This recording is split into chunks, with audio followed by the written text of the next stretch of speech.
Welcome back to Curly Comedy Productions Movie Reviews, where I explain what a movie is. In this episode, I'll be kicking off looking at the Conjuring universe before the Conjuring 3 comes out in September. Today we'll be looking at the Conjuring, before followed by the rest of the movies in order of release date. Now without any further ado, let's do this. The Conjuring was released in 2013 and is the first movie in a franchise of 7 movies currently out. They're based off the true stories of Ed and Lorraine Warren. They tell the stories of their experiences fighting the supernatural. Whether or not you believe it, you just gotta roll with it to get the full enjoyment out of those movies. Now let's talk about the facts behind this movie. The movie tells the events that happened to the Perrin family in Rhode Island in the year 1971. The family of 7 moved into a house which is cursed. Without giving too much away, basically everyone who had lived there before them had a child go missing and the mother commit suicide. The first movie will always hold a special place with me because it was actually the first horror movie I saw. Looking back, I probably shouldn't have watched it, because I was probably too young to be watching horror movies.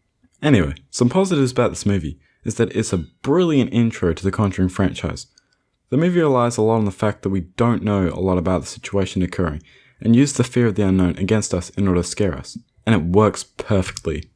Some negatives about this movie are that even though the other movies in this series are brilliant at pulling off great jump scares, the whole time I was rewatching it, there was only one jump scare that actually worked out of the times that I counted.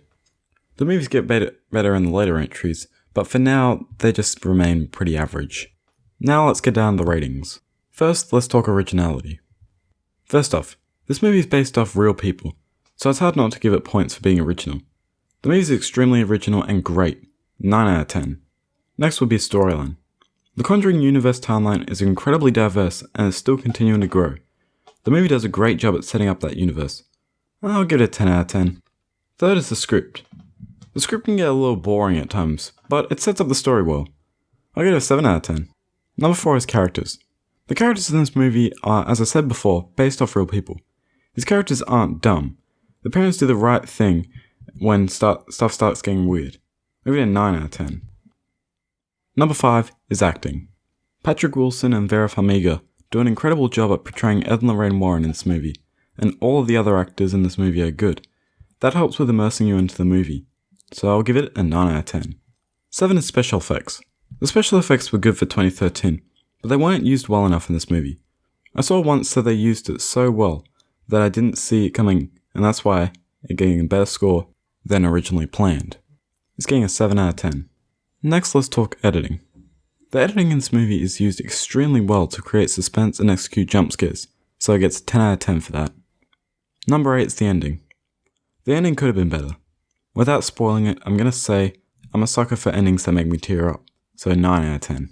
Number 9 is awesomeness. This movie isn't that awesome, but as I said before, I'm a sucker for teary endings, so 6 out of 10. Last but not least is personal opinion. This movie will always hold a special place in my heart, as I said before, so it gets a 9 out of 10. That brings the total to 85 out of 100. In the next video, I'll be covering what I believe is the weakest entry in the franchise, Annabelle. Until then, I hope you guys stay safe in these times, and keep watching movies.